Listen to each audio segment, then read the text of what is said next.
હે બીક લાગે રસ્તામાં બહુ બીક લાગે કોક વાહન કેવા ઝીકમ ઝીક હાકે બીક લાગે રસ્તામાં બહુ બીક લાગે. એ હવે ગીત નથી ગાવા, ગામમાં જાઉં દહીણું લઈ આવો. પણ ગામમાં અત્યારમાં ન જવાય, બહુ ટ્રાફિક હોય. કોક દાડીએ જાતું હોય ને કોક વાડીએ જાતું હોય ને કોક નોકરીએ જાતું હોય ને કોક રખડવા જાતું હોય ને થોડુંક ટ્રાફિક ઓછું થાય ને પછી ગામમાં જાવ. પણ તમારે તો હાલીને જવાનું છે, એમાં એટલા બધા શું બીવો? એટલે બીક તો લાગે જ છે ને. કાલ ટમટમ કાકા હાલીને જ જતા હતા, કોક ગાડી વાળો તોય ટલ્લો મારીને વયો ગયો. પણ તમે દહીણું નહીં લાવો ત્યાં સુધી હું રોટલા કેમ બનાવીશ? હા ઈ હાસું. આ તો લે ગામમાં જાવ દણું લઈ આવું. હે જોતો ખરો વાસણ બધા ઢોળી નાખ્યા. હમણાં હું અહીંયા બેઠો હોત તો મને પસાડે જ ને. પણ બ્રેક નથી લાગતી. તો પણ પેલા સાયકલમાં બ્રેક નખાય પછી સાયકલ હાંક. ઈ તો હારું છું વાસણ ની આરે સાયકલ ફટકાડી, ગાડી આરે સાયકલ ફટકાણી હોત તો તારી દિશા શું થાત? હા ઈ હાસુ. પેલા હાલીને ગામમાં જા, સાયકલમાં બ્રેક નખાય અને પછી સાયકલ હાંકજે. એ હારું. જોયું, આપણે ધ્યાન રાખવી ત્યાં સામે વાળા ધ્યાન ન રાખે. અત્યારે તો એવું છે બધા ધ્યાન રાખે ને તો આપણે સુરક્ષિત રહેવી. હા ઈ હાસુ. હા એટલે તો હું તને કહું છું ગામમાં ટ્રાફિક ઓછું થાય ને પછી ઘડી કરીને જાવ. તો જમવાનું મોડું થશે.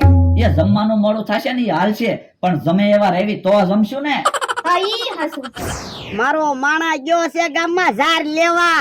એની જોજો આ ઝાર જ લઈને આવશે. ગમે ત્યારે હું વસ્તુ લેવા મોકલું એટલે ઊંધી ઊંધી જ વસ્તુ લઈને આવે ને. હવે તો મેં નક્કી કર્યું ગમે એ વસ્તુ લેવા મોકલવાનો હોય ને એટલે કાગળમાં લખીને આપવાનું, પછી ક્યાંય ઊંધી ઊંધી વસ્તુ લાવવાનો. યા ભલા દાદા હાર આવી ગયો. હે હું લાવ્યો? એ હાર બાપા. અલ્યા ઝાર લેવા મોકલ્યો તો હાર લઈને આવ્યો. હે જોવો તો આમાં શું લખ્યું? એ ઝાર. હવે ઝાર ક્યાં લખ્યું? જોવો તો હાર લખ્યું. હવે જોતો ખરો જ છે ઝાર લખ્યું. જો બોલો તો હ જેવો જ હું કામ લખો? જ જેવો જ લખતા હોય તો હવે આપણે શું વાત થઈ હતી? એ આપણે ઝારના રોટલા ખાવાનું ચાલુ કરવું. તો તને એટલી નો ખબર પડે ઝાર જ મગાવ્યું હોય તો પણ મને એમ થયું કે આપણી વાડીમાં ઝાર પાકે પછી તમારે ઝારના રોટલા ખાવાય છે. તો પણ મેં હાર શું કામ મગાવ્યો હોય? હવે હાર તો તમે મગાવ્યો, તમને ખબર હોય ને. એક કામ કરવી, આપણે માથાકૂટ કાંઈ કરવી ના, પ્રેમથી છૂટા પડી જવી એટલે તને દુઃખ ન લાગે અને મને દુઃખ ન લાગે. એટલે એ તારા બિસ્તરા બાંધીને હાલતો થા જા. તો કાંઈ વાંધો નહીં, હું તો અમથાભાઈ ની વાડીએ કામે રહી જાય. બાપા એ અમારા ગામમાં ક્યાંય કામે નથી રહેવાનું, મારી નજરની સામે ચાલતો થા જા. એ હારું તો હું તો મારા ગામડે જ વયો જાઉં.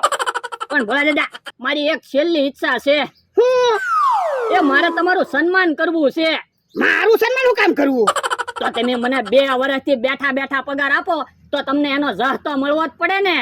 હે પણ એટલે અત્યાર સુધીમાં મારું કોઈ સન્માન નથી કર્યું, તું મારું સન્માન કરીશ? હા તમે મારી માટે સારું કામ કર્યું એનો જહ તો તમને મળવો જ પડે ને. જો લ્યો સન્માન કરો. સારું હાલો તો ભોળા દાદા હું ભાગું. ઉભો રે, ક્યાંય જાવું નથી અને આજથી તારો પગાર હું તને 2000 આપીશ બસ. હે તો મારે પાછું તમારું સન્માન કરવું છે. હે પાછું સન્માન કરું?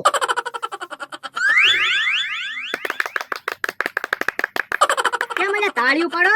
એ મારું સન્માન થયું ને. હે કોને તારું સન્માન કર્યું? એ મારા માણા હે. મારે તને હું કેવું? એ બાપા ગઢો છો પણ હરખ ફદુડો ન મટ્યો. પણ ભોળા દાદાનું સન્માન છું એમાં ઈ હરખ ફદુડા કેમ કહેવાય? તે એનું સન્માન કર્યું, ઈ સન્માન કર્યું ન કહેવાય. કેમ? એ તું એની વાડીએ કામ કરે અને ઈ છે 500 વીઘાનો માલિક. કોક હારો માણસ સન્માન કરે ને તો સન્માન કર્યું કહેવાય. ભોળા દાદા આપણે એની વાત ના સાંભળવી. ફોન લાવો, હું તમારા ફોટા પાડું ને બધાને મોકલું. બધાને ખબર પડે તમારું સન્માન કર્યું. હા ફોટા પાડ. કે હા કાકા થોડાક આઘા રહ્યો તો આમ એક બાજુ ઉભો રહે ને ફોટામાં આવી જાય. તો બાપા ફોન તો અમારી પાસે છે, અમે એવા ખોટા ફોટા ન પાડવી. હા લાલ કે હા ગામમાં ભાગવી, આ તો બુદ્ધિ વગરના છે. ઓરે દાદા યો આપણે બેયનો હારે ફોટો પાડી લો.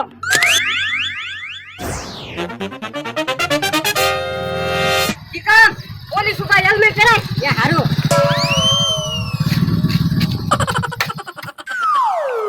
જો તો ખરો ઊંધું હેલ્મેટ પહેરાવી દીધું. હમણાં 2 ભાઈ ટળી જાત પણ ઉતાવળમાં ભૂલાઈ ગયો. હેલ્મેટ ઊંધું છે સીધું યાર.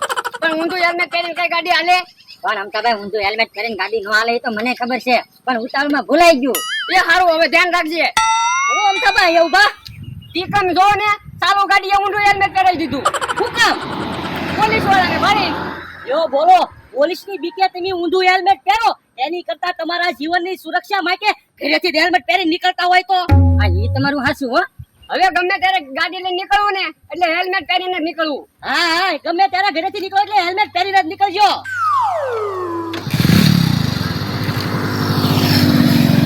બોલો યો, પોલીસની બીકે સાલું ગાડીએ હેલ્મેટ પહેરે, પોતાની જિંદગીની તો કાઈ પડી જ નથી. ઓલા દાદા મેં ફોન માં સ્ટેટસ મૂક્યું ને તે આખા ગામમાં ઘડીક વારમાં ખબર પડી ગઈ. ચાલ હાલ ગામમાં જઈ. હાલો હાલો. હે કેમ બોલ ના હાર પહેર્યો? યો બોલો, તમે ગામમાંથી આવો તોય તમને કઈ ખબર જ ના. ના ના, એ મેં ભોળા દાદા નું સન્માન કર્યું, આખા ગામ ને ખબર છે.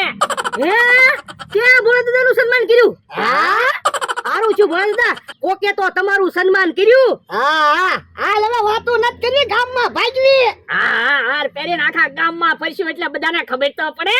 ઉભા રહ્યો લ્યા, એમ કાઈ બધાને ખબર નહીં પડે ત્યાં ભોળા દાદા નું સન્માન કર્યું એમ.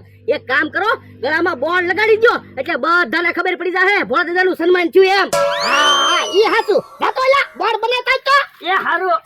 સારું કર્યું મમરાભાઈ, તમે એવી સલાહ આપી તે મારા દુશ્મન ને ખબર પડી જાય કે મારું સન્માન થયું. ભોળા દાદા, હું તો બધાને હાસી સલાહ આપું, જેને મારી સલાહ હાસી લાગે ઈ રાખે, બીજા કાઢી નાખે. આ ઈ હાચું. લ્યો યા ભોળા દાદા, બોર્ડ આવી ગયો. લાય લાય. મમરાભાઈ બોર્ડ વાંચી લ્યો તો હું લખ્યું? મારા માણસે મારું સન્માન કર્યું છે. કેમ બરોબર લખ્યું ને? હા હો, બરોબર બોર્ડ છે. ભોળા દાદા, હવે બધાને ખબર પડી જાય છે. હા હે વળી તો શું નવું છે? આ તો તું જ વાંચી લે ને. મારા માણસે મારું સન્માન કર્યું છે. ઓ બાપા, ઓ બાપા. કાક તો શરમ કર, તું અમારા નાક કપાવીશ. હરખ ફદુડા. પણ ભોળા દાદા નું સન્માન છું ને, તમને ગમતું ના એટલે તમે ખીજાવ. પણ તમે હું સારું કામ કર્યું તે અમને ગમે.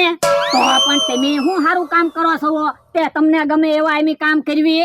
હવે ઈવડા ઈની અરે વાતું કરમા ને, ઈવડા ઈ તો ઈર્ષાળુ છે. હવે તમારી વાડી ભેગા થા જાવ. હારું છું ભોળા દાદા, તમે ઈવડાને કાઢી મૂક્યા. હે અહીંયા કોની સેણાની ડાળ ઢોળાઈ ગઈ? હવે ગામમાં બકાલું લેવા નથી જવું, સેણાની ડાળ ભેજી કરી લઉં એટલે બકાલાનો તો ખર્ચો નહીં. હે આમ એકલા કારે ડાળ વીણીશ? ભોળા દાદા, એ ભોળા દાદા અહીંયા આવો તો. હમણાં ભોળા દાદા ને એનો માણસ ને બધા આવે ને એટલે બધા થઈને ડાળ વીણી લેવી. હે બકોડા હું છું? એ ગામમાં જાતો તો ને તે સેણાની ડાળ ઢોળાઈ ગઈ, જવો ને. હે ગામમાં જાતા તા ને સણ્યાની ડાળ કેમ ઢોળાઈ ગઈ? એ ભૂલાઈ ગયું, ગામમાંથી આવતો તો ને તે સેણાની ડાળ ઢોળાઈ ગઈ. લ્યો ને સેણાની ડાળ વીણાવો ને. તો બરાબર.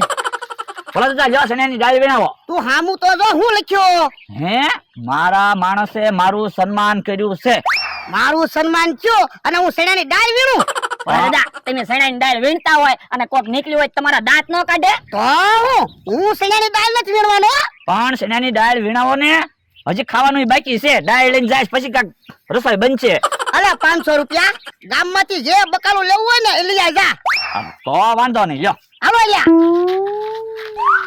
લ્યો બોલો, ભોળા દાદા આજ મોજમાં લાગે, આજ પૈસા આવે એમ છે. યો બોલો, બકુલભાઈ ખરા છે. ભોળા દાદા 500 વીઘાના માલિક, અને આજ મેં એનું સન્માન કર્યું તોય રસ્તા ઉપર ડાળ વીણવા બોલાવ્યા. હારું છું ભોળા દાદા, તમે બકુલભાઈ ને 500 રૂપિયા આપી દીધા ને. તમે આમ હાર પહેરીને રસ્તા ઉપર ડાળ વીણતા હોય ઈ થોડું સારું લાગે? ભોળા દાદા, એ ભોળા દાદા પાછા અહીંયા આવો તો. હે વળી પાછું હું છું? હાલો તો. ઈ આવ્યા. હે બકોડા પાછું હું છું? એ જવાને સેનાની ડાળ પાછી ઢોળાઈ ગઈ. તો જોઈને હાલતો હોય તો. પણ કઈ ખબર જ ના પડતી ને, અહીંયા આવું ને સેનાની ડાળ ઢોળાઈ જાય. તો પણ બકુલભાઈ કાંઈક બીજું બકાલું લવાય ને, પાછા સણાની ડાળ હું કામ લાવ્યા? એ હવે વાતો નથી કરવી, હાલો સેનાની ડાળ વીણી લેવી. એ હારું. હે પણ ભોળા દાદા, આજ તો તમારું સન્માન થયું ને તમે સેનાની ડાળ વીણશો. હા ઈ તો હાવ ભૂલાઈ જ ગયું ને. અલે 500 રૂપિયા જા ગામમાંથી સણાની દાળ લઈ આય જા. એ હારું. ભોળા દાદા, મને એક વાત ન સમજાણી. હું? એ બકુલભાઈ થી અહીંયા જ તે કેમ 2 વખત સણાની ડાળ ઢોળાણી છે? આ ઈ હાસું તારું? ભોળા દાદા, મને તો એવું લાગે છે સણાની ડાળ જ બકુલભાઈ ઘરે નહીં જવું હોય, કારણ કે એવડે રોજ કઢી ખાય ને એટલે. પણ મમરાભાઈ, આપણે પેલા અહીંયા આવ્યા ને ત્યારે એટલી જ સણાની ડાળ હતી, અને આપણે પાછા આવ્યા તો એટલી જ સણાની ડાળ છે. 2 વખત સણાની ડાળ ઢોળાણી હોય તો ડાળ ઝાઝી ન હોય. આ ઈ હાસું તારું? હાલો તો આપણે હંતાણ જોઈ. એ હારું, આમ ઉભા રહી હાલો.